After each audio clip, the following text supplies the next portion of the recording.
একদিকে ফ্যামিলি কার্ডের কথা বলবে, অন্যদিকে মানুষের ফ্যামিলিগুলোতে লুটপাট চালাবে। 13 তারিখ বিকালের পর থেকেই ভরসা বাহিনী হারাগাছে শাপলাকলির যারা কর্মী আছেন, এনসিপির কর্মী, জামাতের কর্মী, তাদের বাড়ি টার্গেট করে হামলা ভাঙচুর শুরু করে। কেঁপে কেঁপে বলা তার বাড়ি ভাঙার যে ঘটনাগুলো, তার ছেলের নিরাপত্তা চেয়ে বলা কথাগুলো শুনে আমি এসে আপনাদের সামনে আমি এখন দাঁড়িয়েছি।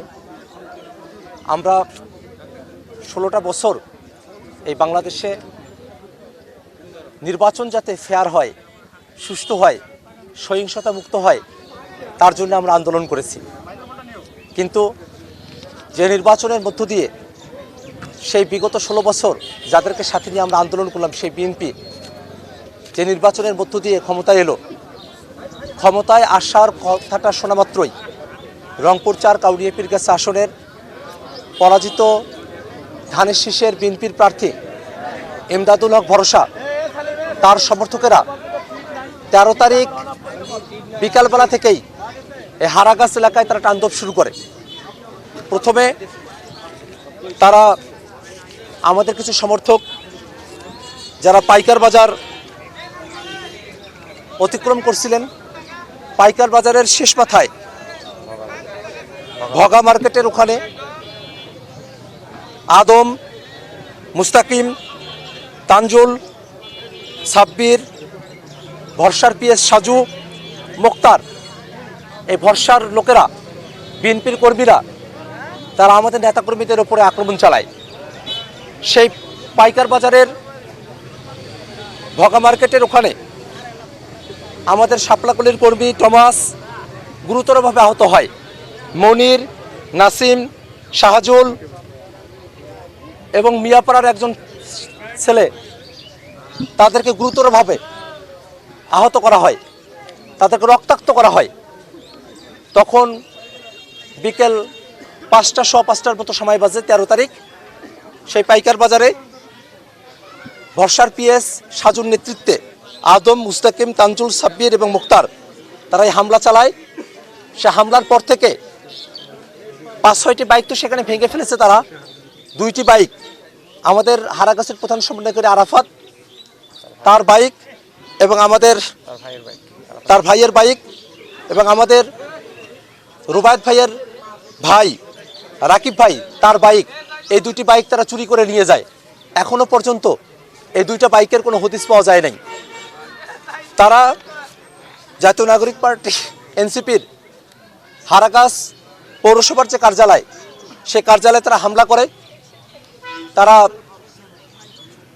আমাদের কার্যালয়ের দরজা ভাঙার চেষ্টা করে এবং আমাদের কার্যালয়ের সামনে থাকা আমাদের যে ব্যানারগুলো আছে সেগুলোকে তারা লণ্ডভণ্ড করে দেয়, তারা ছিঁড়ে নিয়ে যায় এবং পাশের যে দোকানদাররা ছিলেন তাদেরকে তারা হুমকি ধামকি দিয়ে যায়। তারা পরবর্তীতে 3 দিন সে দোকানপাট আর খুলতে পারেন নাই। আমরা অত্যন্ত দুঃখের সাথে খেয়াল করে দেখেছি, সে 13 তারিখ বিকালের পর থেকেই ভরসা বাহিনী হারাগাছে শাপলাকলির যারা কর্মী আছেন, এনসিপির কর্মী, জামাতের কর্মী, তাদের বাড়ি টার্গেট করে হামলা ভাঙচুর শুরু করে। এবার নগদে পাচ্ছেন হেলিকপ্টার অফার, তাই কেনাকাটার পেমেন্ট নগদে করুন আর বুঝে নিন 2000 টাকারও বেশি ক্যাশব্যাক সহ হেলিকপ্টার রাইড। পেমেন্ট শুরু করুন আজই।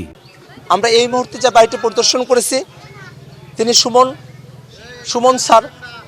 তিনি আমার ব্যক্তি জীবনে, আমি যখন মাদ্রাসায় পড়ি তখন তিনি আমাকে পড়িয়েছেন, সরাসরি তিনি আমার শিক্ষক। সেই শিক্ষকতার জায়গা থেকে, ছাত্র শিক্ষকের সম্পর্কের জায়গা থেকে তিনি রাজনীতিতে এসেছিলেন, শাপলাকলির পক্ষে তিনি কথা বলেছিলেন। এই কারণে তার বাড়িতে আপনারা দেখেছেন কি ভয়ঙ্করভাবে তারা হামলা চালিয়েছে। বাড়িতে বেসিন ভেঙেছে, রান্নাঘর তছনছ করেছে, 4 ভরি স্বর্ণ এবং 2 লক্ষ টাকা তারা লুটপাট করে নিয়ে গেছে। বাড়িতে বাইক ভেঙেছে, 2টা বাইক ভেঙেছে তারা। এই বাড়িটার আসবাবপত্র সব কিছু ভেঙেছে, কোরআন শরীফ তছনছ করে ফেলেছে।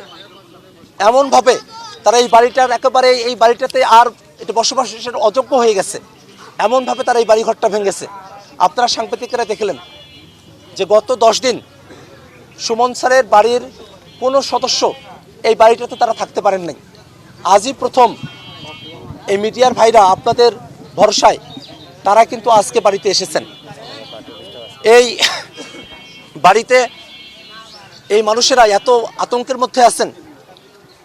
আমার এনসিপির কর্মী সুমন স্যারের মা তার ছেলের জন্য দুই চোখের পানি ফেলছেন আর বলছেন আমার হাতে তার ছেলেকে তুলে দিয়ে যে আমার ছেলেকে বাঁচান। জীবনের শঙ্কা নিয়ে এনসিপি এবং জামাতের কর্মীদেরকে হারাগাছে তাদের দিনে নিপাত করতে হচ্ছে। বেশিরভাগ কর্মী তারা আজকের আগে পর্যন্ত তারা হারাগাছে আসতেই পারেননি। আমাদের আরেকজন কর্মী রুবায়েত ভাই, তার বাড়িতে তারা হামলা চালিয়েছে। তার বাড়িতে তার মায়ের সাথে এবং তার বোনেদের সাথে আমার কথা হয়েছে। তারা কাঁদছিলেন, চোখ দিয়ে পানি পড়ছিল এবং তারা এতটা ভয়ে ছিলেন যে যখনই ওই বাড়িটা রাস্তার পাশে, যখনই ভরসার লোকেদের কোনো মিছিল সিদ্দিক দিয়ে যেত, তখনই তাদের কলিজায় আর কোনো পানি থাকতো না। তারা ভয় পেয়ে যেতেন যে এখনই মনে হয় ভিতরে ঢুকবে এবং সব কিছুকে তছনছ করে দিবে।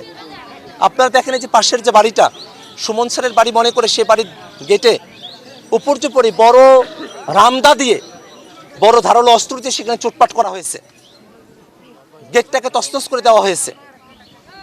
রুবায়েত ভাইয়ের বাড়িতে যেসব সন্ত্রাসীরা, ভরসার লোকেরা, বিএনপির গুন্ডারা সন্ত্রাসীরা আক্রমণ করেছিল, তাদের মাঝে অন্যতম সন্ত্রাসী আদম, মিলন, মোক্তার এবং পাভেল, তারা সেখানে সন্ত্রাসী হামলা চালিয়েছে।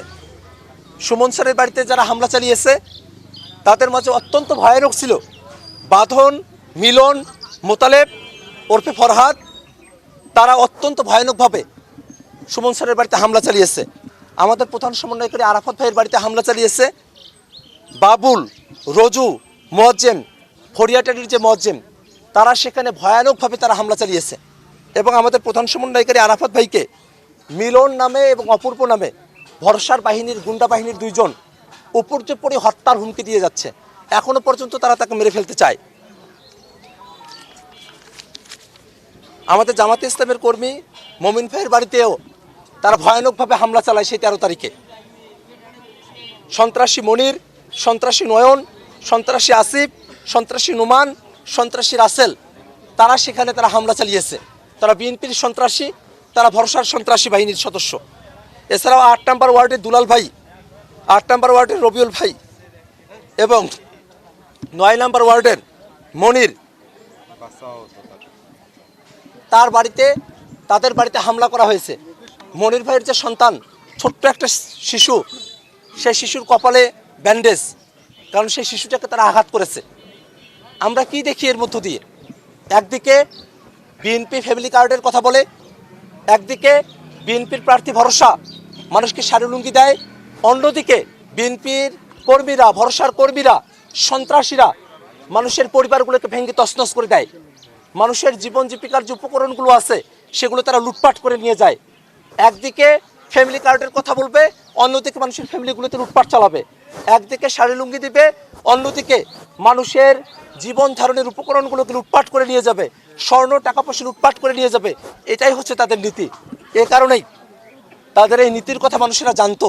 এই কারণেই এই কাউনিয়া পীর কাছে হারাগাছের মানুষেরা সিদ্ধান্ত নিয়েছে, তারা শাপলাকুলির পক্ষেই তাদের অবস্থান জানিয়েছে। এই 10 দিন অতিবাহিত হয়েছে, এখনো পর্যন্ত দেখবেন না শাপলাকুলির কোনো কর্মী, পরাজিত প্রার্থীদের কোনো কর্মীর উপরে একটা ফুলের আসরও দিয়েছে এমন কোনো অভিযোগও তারা করতে পারে নাই। আমাদের কর্মীরা এতটাই সংযত, আমরা সংযত আছি, আমরা শান্তির বার্তা নিয়ে আসি।